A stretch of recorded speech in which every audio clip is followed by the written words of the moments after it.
Maybe you're not lazy. Yeah. I mean, maybe you're just lost. What if the problem isn't your effort, but, your direction? There's such a huge distinction. Right. I really want you, the listener, to just sit with that thought for a second. Just let it settle in, because think about that really heavy, just lingering feeling when you wake up in the morning. The absolute worst. It is. You open your eyes, the alarm is ringing, and you just know, like deep down in your bones, that you're meant for something more. You have this profound sense of untapped potential. Exactly. But at the exact same time, you just feel entirely frozen. Like you look at the day ahead and you can't seem to take a single meaningful step forward. And because of the fast-paced, high-demand world we live in, you probably look at yourself in the mirror and apply some honestly incredibly harsh labels. Oh, absolutely. You tell yourself you're lazy. Right. You tell yourself you lack discipline, or that you're just falling behind everyone else. But we are here today to tell you that those labels are just completely fundamentally wrong. Welcome to this deep dive. Today, our whole mission is to unravel the actual profound truth behind this feeling of being stuck. And to do this, we are synthesizing a massive stack of sources today. Yeah, we really are. We're pulling from clinical psychology journals, historical biographies, modern developer community forums, neuroscientific research on motivation. Even the timeless clinical origins of Japanese philosophy. Right. And we're going to use all of this to basically dismantle that heavy, crushing guilt you've been carrying around. Because we really want to replace that paralyzing guilt of laziness with actual breathable clarity. Yeah, and it's a critical mission, right? Because the guilt you're describing, it's just a profoundly exhausting emotion. It drains you. When you carry around this core belief that your character is just fundamentally flawed, that you're simply too lazy to build the life you actually want, it drains whatever tiny reserve of energy you might have left. You just end up attacking your own self-worth. Exactly. People spend years, sometimes their entire lives doing this, completely unaware that they are just entirely misdiagnosing the root problem. Laziness is almost always a mask, isn't it? It is. It's a surface-level symptom. It's hiding a much deeper, far more complex disconnection. So you're not lacking the physical or mental capacity to move? No, not at all. You're lacking a destination that actually means something to your inner self. When the brain doesn't see a meaningful outcome, it basically just cuts the power supply. Wow, it cuts the power. I was trying to visualize this state of being, and the image that keeps anchoring me is this car that's stuck spinning its tires in a pit of deep, thick mud. Oh, that's a perfect way to look at it. Right. Yeah. Because if you picture that car, the engine is absolutely roaring. I mean, the driver has the pedal pushed all the way to the floor. An incredible amount of effort is being expended. The RPMs are redlining. Exactly. The engine is overheating, fuel is burning at an alarming rate, but there's absolutely zero traction. The car isn't moving a single inch forward. And now, imagine society standing on the sidewalk, looking at this stationary car, and just shaking their heads. Right, they point at it and call it lazy. Yes. They're looking purely at the lack of forward momentum. And they completely miss the fact that the car is expending a terrifying amount of energy just trying to get a grip. Because it's completely disconnected from solid ground. Exactly. And that is exactly what you, the listener, are experiencing. You're burning massive amounts of energy, worrying, overthinking, planning, stressing, and feeling intense shame. That internal friction is why you're so exhausted. You're not lazy. You just don't have any traction in your life right now. I love that. That analogy just perfectly captures the internal physics of what's happening to a person in this state. Yeah. You're burning premium fuel without covering any distance at all. Right. And, it forces us to look critically at why society is so quick to label that stationary car as lazy in the first place. Because we live in a culture that loves to equate busyness with worth. Universally. We are conditioned from a very young age to believe that our value as a person is directly tied to our visible productivity. If you aren't checking things off the to-do list, if you aren't visibly achieving milestones. If you aren't in the endless hustle. Yeah.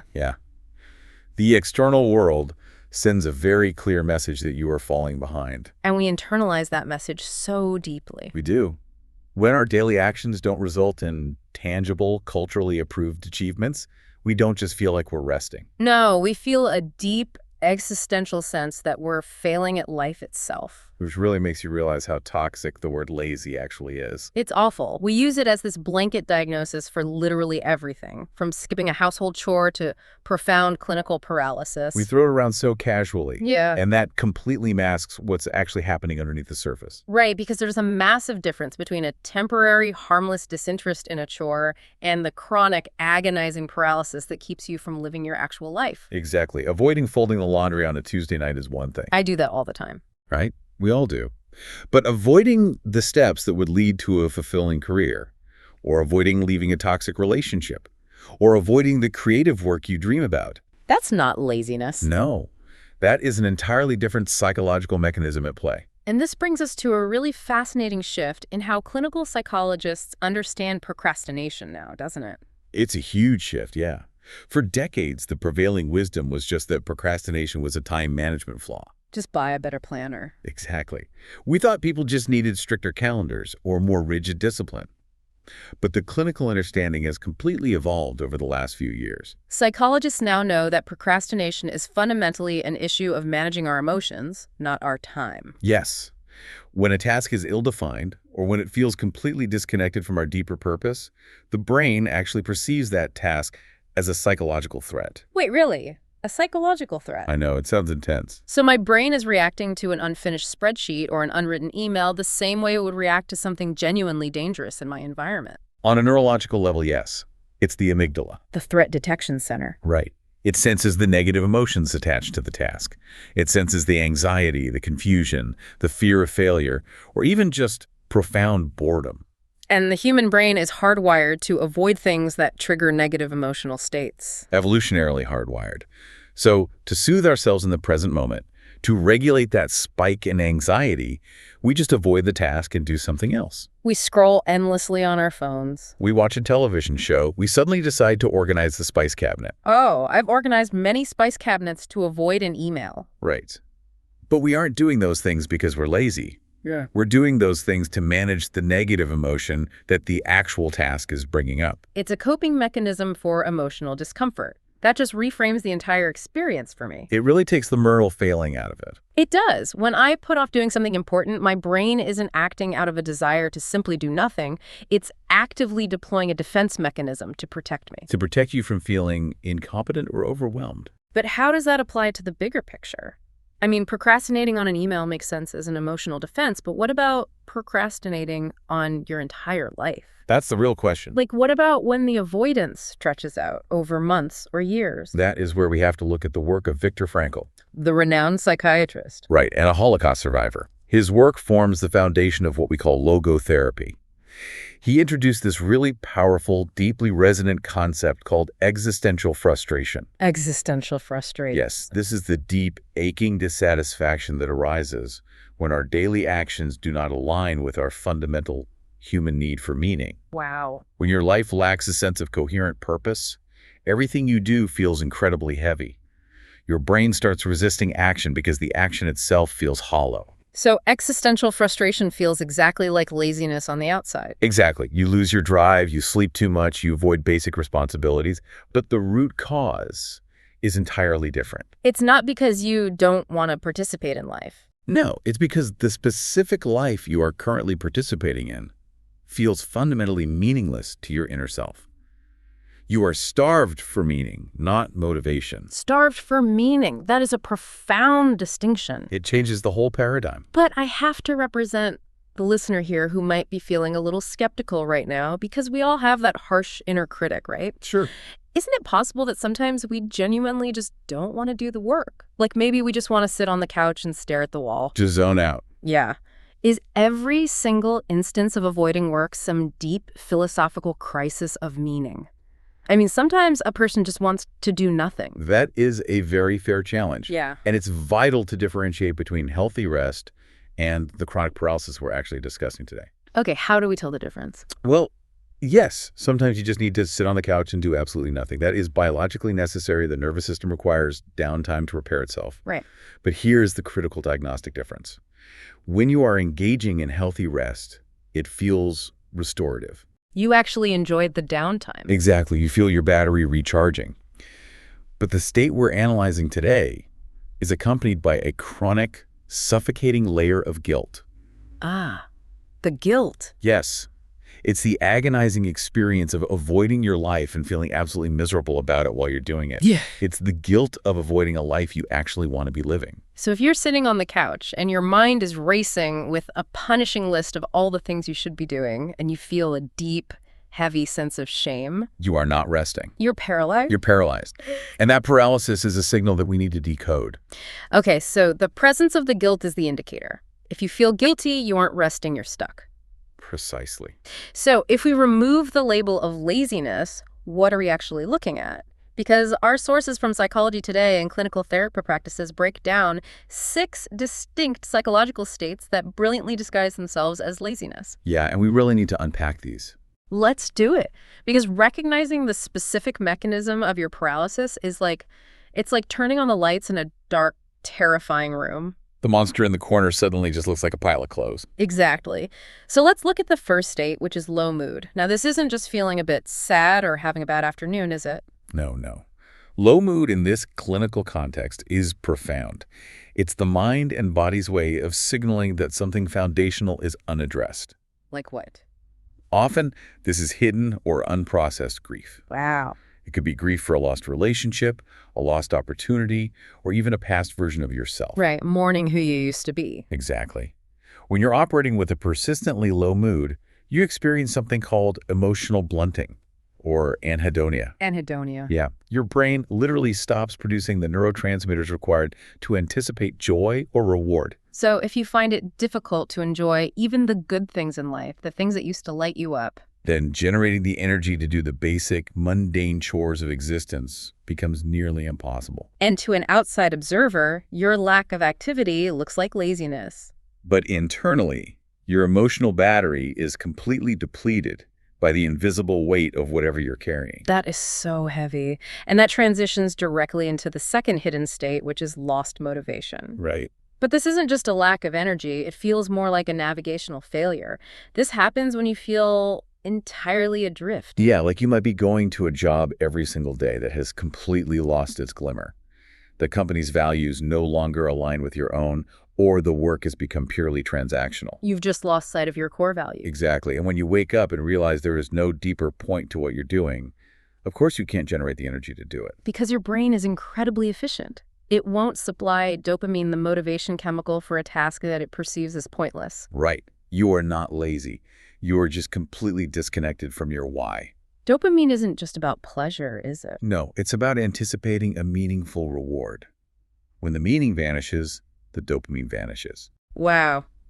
Okay, that brings us to the third state, which always feels deeply ironic to me. Perfectionism. Oh, this one is huge. Because we usually think of perfectionists as these high-achieving, incredibly busy people who are always color-coding their calendars. Right. The typical type A personality. Yeah.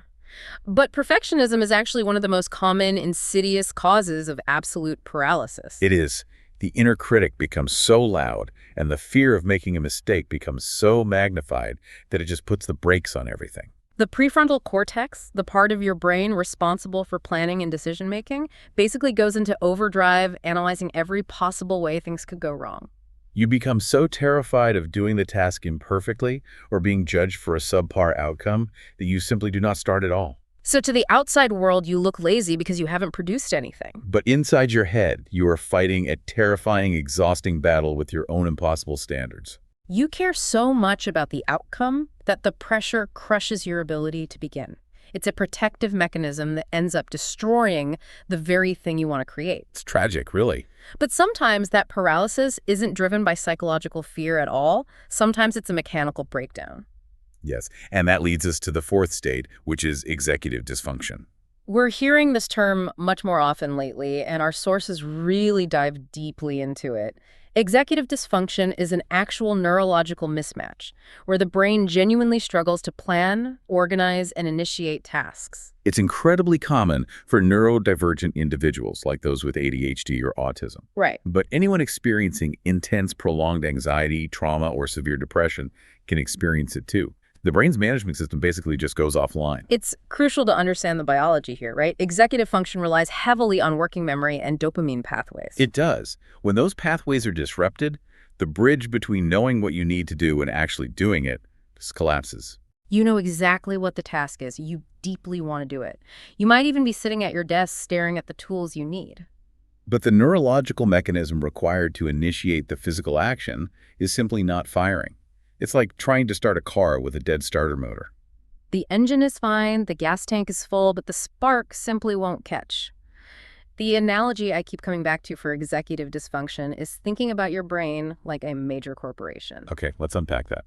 In this scenario, executive dysfunction is like having an absolutely brilliant CEO at the top of the company.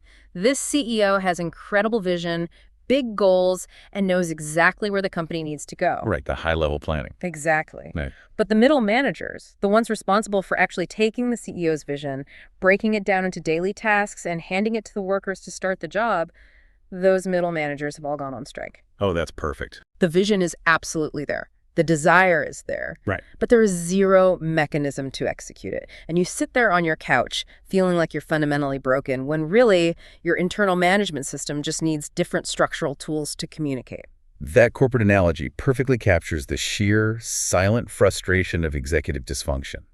You are perpetually trapped in the visionary phase, unable to move into operations. Exactly. Okay, so what's the fifth state? The fifth hidden state is one we deeply underestimate in our modern, hyper-individualistic society. It's loneliness. Loneliness. Yes, human beings are profoundly, evolutionarily social creatures. We require meaningful connection to function properly. We operate on what psychologists call social baseline theory. Social baseline theory, meaning what? It suggests that our brains are wired to expect social support as the default state. Oh, wow. So when that basic human need is entirely unmet, the brain perceives it as a massive vulnerability. It spikes your cortisol levels. The pain of isolation acts as a massive gravitational force against motivation. So when you feel entirely alone, unseen, and unsupported in the world, the sheer energy required to accomplish independent goals simply evaporates. Isolation drains your life force. That makes so much sense. I mean, if your brain thinks you're alone in the wilderness, it isn't going to prioritize writing a novel or updating your resume. It's going to conserve energy for survival. Exactly. Survival mode. And that brings us to the final one, the sixth state, which is simply low energy. Right. This sounds so obvious that we tend to completely ignore it. We're talking about unaddressed physical exhaustion, chronic illness, autoimmune flare-ups, sleep architecture disruptions, or even just the side effects of daily medication. Sometimes you cannot get off the couch because your physical battery is literally biologically empty. Your cells are not producing the energy required for movement. It's not a moral failing. It's not a lack of willpower. It's biology. So when you look at these 6 states, low mood, lost motivation, perfectionism, executive dysfunction, loneliness, and physical low energy, you realize that none of these are character flaws. No, they're all very specific, deeply human symptoms. Laziness is just the unhelpful, judgmental label society slaps on top of these complex struggles because society doesn't want to take the time to understand them. And understanding that lazy is a fake diagnosis is the first massive step toward letting go of the guilt. It's so freeing. It is. Once you realize laziness is just a symptom, you can start looking for the actual root cause. But to do that effectively, we really have to dig a little deeper into the specific feeling of being lost. Because feeling lost very often gets confused with another modern widespread epidemic, burnout. Yes. And telling the difference between the two is absolutely critical because the solutions for burnout and the solutions for being lost are entirely different. Right. If you apply the wrong solution, you will just get more stuck. Let's really unpack this distinction because it is vital for anyone listening who feels completely drained right now. Absolutely. Burnout isn't just a buzzword. The World Health Organization actually recognizes burnout as an official occupational phenomenon. It's a real systemic issue. They define it as a state of chronic systemic depletion resulting from unmanaged workplace stress. It brings severe physical symptoms, intense brain fog, and this incredibly sharp, heavy cynicism toward your work. Your nervous system is basically fried. Exactly. But being lost is different. So how do we distinguish the two? How does someone listening right now tell the difference between feeling like their physical battery is completely empty and feeling like they're driving with a full tank of gas on the completely wrong road? The most effective way to conceptualize the difference is to look closely at how your mind and body respond to rest. Okay, the rest test. Right. If you take a long weekend or even a full week off and you do absolutely nothing but sleep, hydrate, walk in nature, and relax. Sounds amazing. It does. But if you do all that and you come back on Monday morning still feeling like your brain is wading through thick, heavy molasses, you're experiencing burnout. Yeah. Your HPA axis, which controls your stress response, is overloaded. Burnout is a profound physical and emotional exhaustion. It requires deep, prolonged recovery and serious boundary setting. But what if it's the other one? If you lack motivation because the task in front of you simply feels pointless and taking a nap does not fix it, you are not burned out. A nap cannot fix a lack of purpose. A nap cannot fix a lack of purpose. Wow. If rest doesn't restore your drive, you are lost. You lack a deeper why. Burnout is fundamentally a crisis of energy. Being lost is fundamentally a crisis of meaning. Burnout is a crisis of energy. Being lost is a crisis of meaning. That changes everything.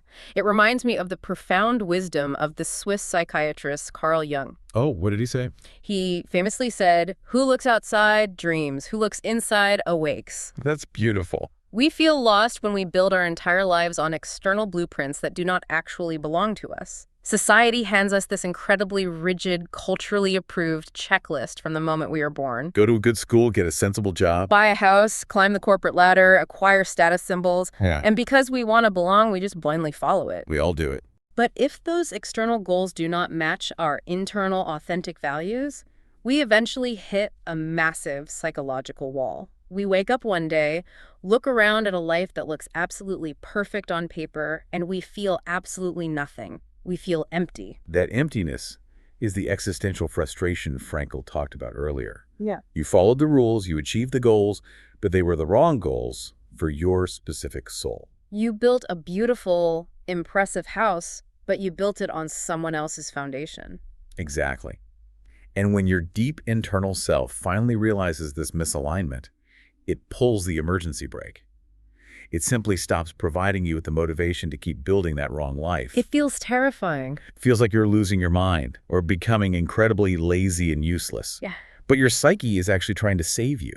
It's forcing you to stop moving in the wrong direction. The paralysis is an intervention. The paralysis is an intervention. That is a beautiful way to frame it. But practically speaking, when you're in the thick of it, it's terrifying and confusing. Completely. I want to challenge this from the perspective of someone who is deeply stuck. From a diagnostic perspective, how can a listener actively tell the difference in their own body right now? How do they know if they just need to sleep for 3 days to cure their burnout? Or if they need a completely new life direction? Because when you're lying on the floor, staring blankly at the ceiling, both states feel exactly the same. You just feel heavy. It's a profound question, and I want to offer a very calming diagnostic thought experiment. Okay, let's hear it. I want you to ask yourself this question right now. Am I depleted? Or am I just uninspired? Depleted or uninspired? Right. Imagine yourself doing a task you absolutely used to love, something that used to bring you pure, effortless joy. Maybe it's painting or playing a sport or planning a trip with friends. Okay. If the thought of doing that beloved activity still makes you want to cry from sheer exhaustion, then you are depleted. Your system is overloaded. You need profound rest, medical attention, and severe boundaries. You are burned out. Right. But if the thought of doing your daily, mundane obligations fills you with a heavy, numb feeling of dread, Yeah. yet the thought of doing something entirely different and something wild or creative or meaningful, like moving to a new city or learning a completely new skill, gives you a tiny, undeniable spark of energy in your chest, Then what? then you are not depleted. Your battery is fine. You are just uninspired. You are lost. And realizing you are lost is actually a beautiful, necessary place to start a transformation. I love the idea that being lost isn't a dead end, but a necessary starting point. And if we look back through history, some of the most brilliant transformative minds appeared utterly lazy and completely lost right before their biggest breakthroughs. Oh, absolutely. Look at the historical examples. Our sources brought up the fascinating history of Leonardo da Vinci. Da Vinci is a perfect example. Historically, there are numerous accounts from his patrons and peers of him spending days, sometimes weeks, in a state of complete apparent inactivity. You just sit there. Staring at the sky, observing the way light hit a stone wall, watching water flow, or just doing absolutely nothing tangible. If a modern corporate boss or our current society looked at him, they would immediately label him as chronically lazy. Because he wasn't producing anything measurable. Right. But those incredibly quiet, seemingly unproductive periods were actually vital, active incubation periods. The default mode network in his brain was wandering, exploring, and connecting disparate ideas. Ideas that would eventually lead to world-changing art, anatomy, and engineering inventions.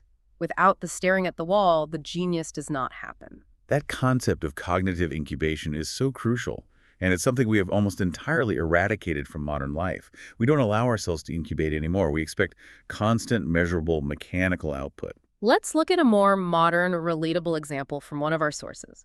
Consider a woman named Sarah, a mid-level marketing manager. Right, from the Time Stripe case study. Yes. For years, she completely thrived on brainstorming and creating vibrant campaigns.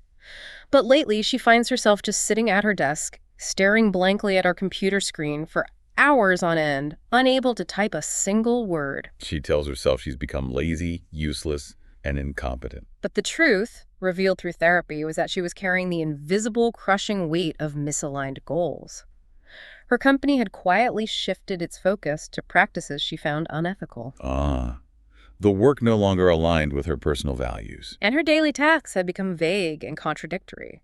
She wasn't lazy. Her brain was staging a quiet, desperate protest against a professional life that no longer fit her moral compass. Her brain staged a protest, and sometimes that internal protest leads you all the way down to what feels like the absolute, inescapable bottom. Yeah, think about the story of J.K. Rowling. A classic example of rock bottom. Before the global phenomenon of Harry Potter, she describes herself in her own words as having hit epic-scale rock bottom. She was unemployed, a single mother struggling immensely with poverty and depression. And by all conventional societal metrics, she appeared completely lost and unsuccessful. Society would easily dismiss someone in that position. Yet she has spoken profoundly about how that rock bottom stripped away everything that was non-essential. The failure stripped away all the illusions and external expectations.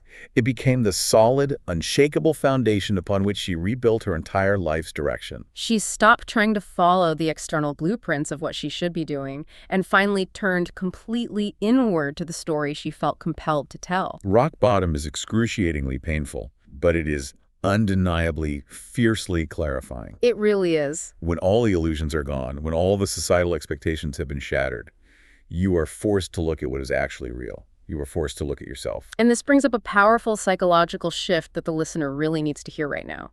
When you feel this deeply lost, the absolute worst thing you can do is try to force yourself to move faster. Yes.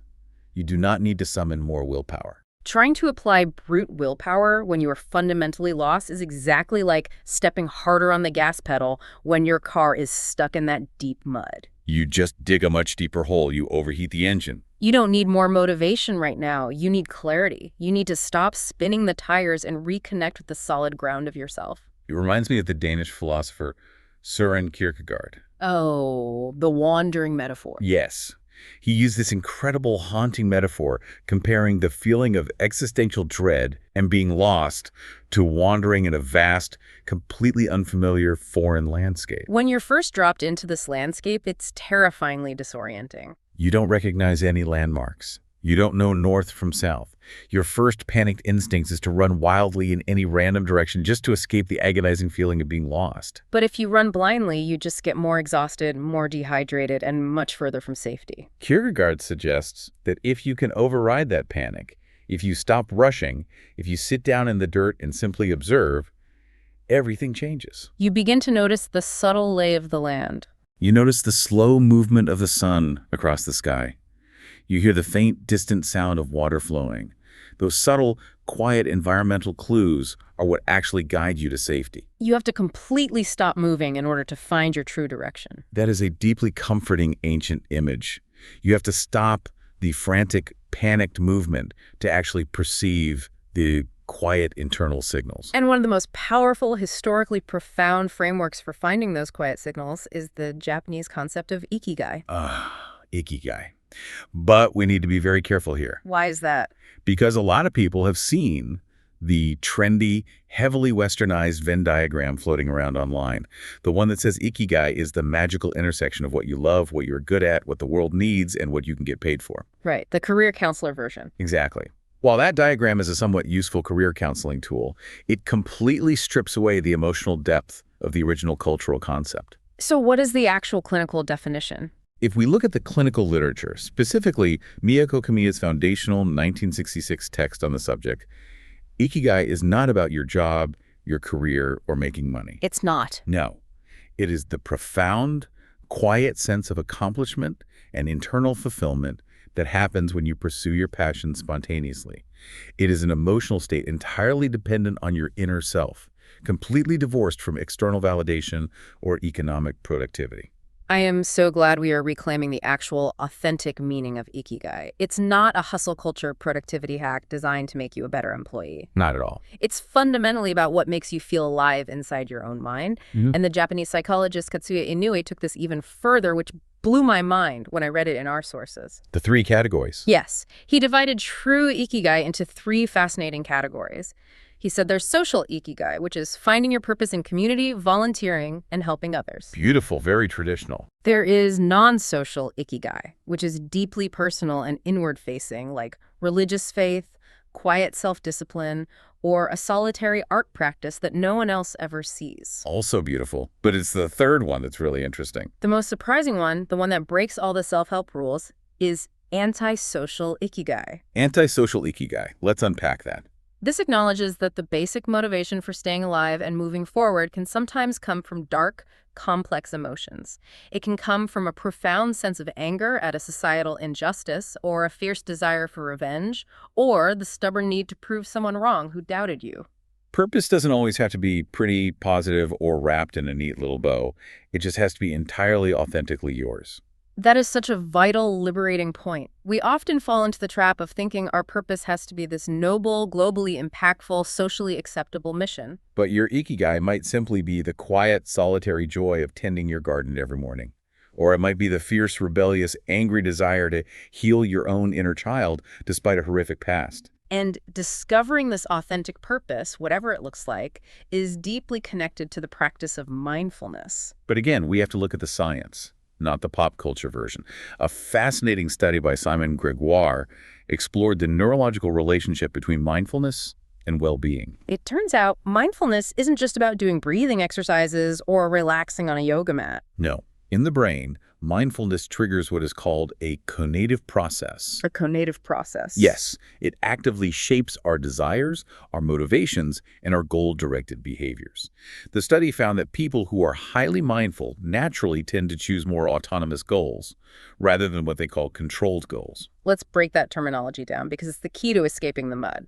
Controlled goals are the external ones we talked about earlier, right? Exactly. The ones society or your parents or your culture tells you that you should want. Getting the promotion, buying the shiny car, hitting a certain weight. You are being controlled by the pressure of external expectations. But autonomous goals are the exact opposite. They're the ones that bubble up from deep inside your own authentic self. They're the things you do purely for the intrinsic joy, curiosity, and alignment they bring you, regardless of what anyone else thinks. The Gregoire study showed that when people practice mindfulness, when they sit still and observe their thoughts without judgment, they effectively clear away the thick cognitive fog of everyone else's expectations. This mental clarity allows them to naturally drift away from those draining, exhausting, controlled goals. Without the external noise, they naturally gravitate toward autonomous goals that serve their deep psychological need for self-direction. And the science is clear. Pursuing those autonomous goals is what directly, biologically fosters a profound sense of well-being and life satisfaction. Mindfulness is simply the tool that reconnects you to the internal compass that tells you what you actually want. Okay, I need to jump in here and speak for the listener who might be feeling a bit overwhelmed by all of this. Overwhelmed how? Well, finding an autonomous goal, discovering your true clinical Ikigai, clearing away the fog of societal expectations, that all sounds like a massive, intimidating, Herculean task. I can see how it would sound like that. If I'm someone who is currently paralyzed by executive dysfunction, someone who can barely get off the couch right now to make a simple dinner, how on earth am I supposed to suddenly find my life's ultimate, deeply authentic purpose? It feels like we're asking someone to climb Mount Everest when they literally can't find their shoes. How do we bridge that massive gap? I am incredibly glad you pushed back on that, because it is the most common, paralyzing trap people fall into when they start doing this work. We are absolutely not asking you to climb Everest. Thank goodness. Discovering your direction is not about making a grand, dramatic career change tomorrow morning. It is not about discovering a singular, epic life mission that will suddenly fix all your problems. That's just more perfectionism disguised as self-help. Exactly. Ikigai is found in the smallest, quietest, most microscopic moments of alignment. It is about gently tuning the frequency of your daily life, not moving mountains. Right.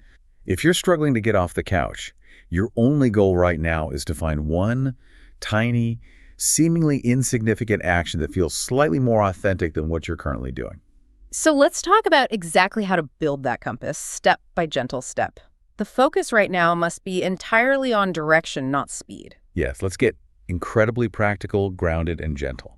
If you are sitting in the thick fog of executive dysfunction and procrastination, the very first most compassionate thing you can do is what our sources from the DEV community call a brain dump. A brain dump. This comes from software developers who deal with massive cognitive load, right? Right, but the psychology applies perfectly here. When tasks are ill-defined and floating around in your working memory, your amygdala panics. It feels like a swarm of bees in your head. So combat that lack of clarity by writing down absolutely everything. Get a piece of paper and write down the groceries you need, the emails you haven't sent, the existential dread about your career, the fact that you need to wash your hair. Do not try to organize it. Do not try to make it neat or prioritize it. Just get the swarm of bees out of your head and onto the paper. But here is the critical neurological next step. You must filter that messy list until every single item has a highly specific, actionable verb attached to it. That emphasis on the verb is crucial for bypassing executive dysfunction, isn't it? It is. The basal ganglia in your brain, which helps initiate action, needs clear instructions. If your list says something vague like figure out career, your brain will look at that, perceive it as a massive undefined threat, and absolutely shut down. It's too vague. But if you change that item to open laptop and search for one graphic design course, that is a specific actionable verb, the threat level immediately drops. The cognitive load is reduced. It becomes a manageable physical action. And once you have those specific verbs, you need to set mini goals using the 2-minute rule. The 2-minute rule. If a task takes less than 2 minutes, just do it immediately to break the physical friction of paralysis. But when you're setting time frames for slightly larger goals, there is a fascinating psychological trick regarding how our brains perceive time. Research highlighted by behavioral scientists shows that you should always set your deadlines using days rather than months or years. This specific point blew my mind when I read it, because it is so simple but alters everything. It's based on a concept called construal level theory. If you tell yourself that a goal is due in 3 months, your brain interprets months as an abstract, high-level bucket of time. It feels infinitely far away, like it belongs to a future stranger, not you. Because it feels distant, there is no urgency, and you procrastinate. But if you say that exact same goal is due in 90 days, it completely shifts your brain's processing. Days are concrete. You live in days. Stating a timeline in days connects your present self to your future self far more effectively. The passage of time feels real and immediate, which gently nudges your brain out of paralysis without causing the panic of an immediate deadline. It perfectly bridges the gap between intention and reality. And as you start taking these small, verb-driven steps, you have to evaluate your progress with profound, radical kindness. Because this is exactly where perfectionism will try to sneak back in and paralyze you again. Right. To combat this, you can use a goal-setting approach popularized by massive tech companies like Google and Intel called OKRs, objectives, and key results. But instead of using it to punish yourself for falling short, you use their specific scoring system to validate your humanity. In the OKR system, you score your progress on a scale from 0 to 1. But here is the profound psychological secret. The sweet spot for success is not a 1.0. The sweet spot is a 0.7. Exactly. This is so counterintuitive to everything we are taught in school, but it's so incredibly freeing. We're conditioned to believe that we always need to score a 1.0, an A+, 100% perfect, or we failed. We are paralyzed by the pursuit of the 1.0. But in this operational system, if you consistently score a 1.0, it actually means your goals were too easy. It means you were playing it completely safe and not challenging yourself to grow. Conversely, if you score much lower than a 0.7, it means the goal was simply too hard or wasn't broken down into small enough verbs. So a 0.7 means you aimed high, you stretched yourself, you did good, solid work. And you intentionally left a 30% margin for being a messy, imperfect human being who gets tired, makes mistakes, and has bad days. Perfection is not the goal. Progress, even messy, 0.7 progress, is the only goal. I absolutely love that. It gives you clinical permission to be a point 0.7 human being. You do not have to be a flawless machine. And this ties beautifully into an ancient concept that I think is the perfect soothing antidote to our modern hustle culture. It's the ancient Greek concept of time. Specifically, the difference between chronos and kairos. Yes. We live our entire modern lives governed entirely by chronos. Chronos is chronological time. It's the ticking clock on the wall, the calendar alerts on your phone, the arbitrary societal deadlines. It's the constant, suffocating feeling that time is running out and you're hopelessly behind schedule. But the Greeks had another word for time. Kairos. Kairos translates to the right, or opportune moment. It is qualitative time, not quantitative time. It's about taking action when it feels deeply aligned and internally right, not because an arbitrary external clock tells you to rush. Kairos changes the entire paradigm of how we live. It's recognizing that there is a right, natural season for everything. Sometimes forcing action when it is not the right kairos, when you're not internally ready, just leads to more friction, more existential frustration, and deeper burnout. Trusting kairos means trusting that you are not actually falling behind anyone else. You are simply waiting, actively and mindfully, for the right moment to step forward on your own path. It requires a deep, quiet trust in your own internal timing, completely ignoring the chronos clock of societal expectations. It's exactly like driving a car at night through incredibly thick, heavy fog. The headlights analogy. Yeah. When you're feeling lost in life, you panic because you cannot see the end of the road. You feel this intense pressure that you need a detailed, turn-by-turn map of the entire 500-mile journey before you can even put the car in drive. But you don't. You really don't. All you actually need are your headlights. And your headlights only show you the next 200 feet of road in front of you. You do not need the grand, sweeping life plan right now. You do not need to know where you will be in 5 years. You just need to see the very next clear, authentic step. You drive those 200 feet, and when you do, the headlights will reveal the next 200 feet. The clarity you are so desperately searching for only comes from gentle forward movement. It never comes from sitting perfectly still, agonizing, and trying to magically see the final destination through the fog. That is a beautiful, deeply true analogy. You only need the headlights. And as we begin to bring this deep dive to a close, I want to bypass the concepts for a moment and talk directly to you, the listener, about exactly where you are sitting right now. We talked earlier about the idea of kairos, the seasons of life, and I want you to truly, deeply internalize this. If you are feeling profoundly lost, unmotivated, exhausted, and frozen, you are likely in a winter season of your life. In nature, winter looks exactly like death. It does. The trees are completely bare, the ground is frozen solid, nothing is producing visible fruit or flowers. To the outside observer, the forest looks incredibly lazy, stagnant, and unproductive. But the forest isn't dying. It's doing exactly what it's biologically supposed to do to survive. Exactly. Beneath the frozen surface, out of sight, the winter is a vitally necessary time of deep decay and profound rest. The roots are resting. They are quietly gathering nutrients, conserving resources, and preparing for the immense, explosive energy it will take to bloom again. You cannot possibly have the vibrant explosion of spring without first enduring the quiet, apparent stillness and death of winter. If you are in your personal winter right now, you have to stop demanding spring blossoms from yourself. No. It is biologically and psychologically impossible. You must allow yourself to rest without guilt. You must allow the old, misaligned parts of your life, the controlled goals that never belonged to you, to gently decay and fall away.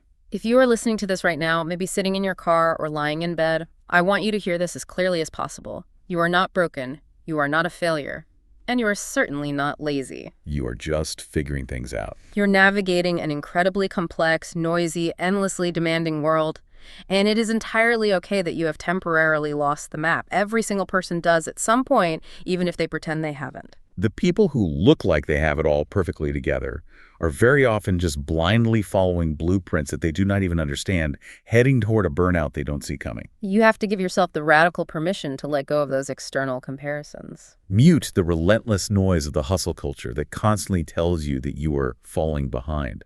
You are on your own timeline. You are operating on kairos. You have to begin very slowly trusting your internal tools again. Trust your quiet intuitions. Trust the tiny microscopic sparks of your authentic passions. And trust your deepest, most closely held values. They are still there, perfectly intact underneath the fog and the exhaustion, patiently waiting for you to quiet the noise and listen. So as we leave you today, I want to offer you one final provocative thought. It's a paradigm shift I want you to carry with you into the rest of your week. You have been fighting this feeling of being lost for so incredibly long. You've been battling the heavy guilt, exhausting yourself, trying to force yourself to be a version of you that simply does not exist. But what if the moment you finally stop fighting, what if the exact moment you drop the heavy, exhausting armor of guilt, take a deep breath, and finally admit to yourself that you are completely, utterly, beautifully lost? What if that exact second of total surrender is the exact second you actually begin to be found? That surrender is the exact moment the fog finally begins to clear. Take a breath. Put down the guilt. You only need the headlights. We will see you on the next deep dive.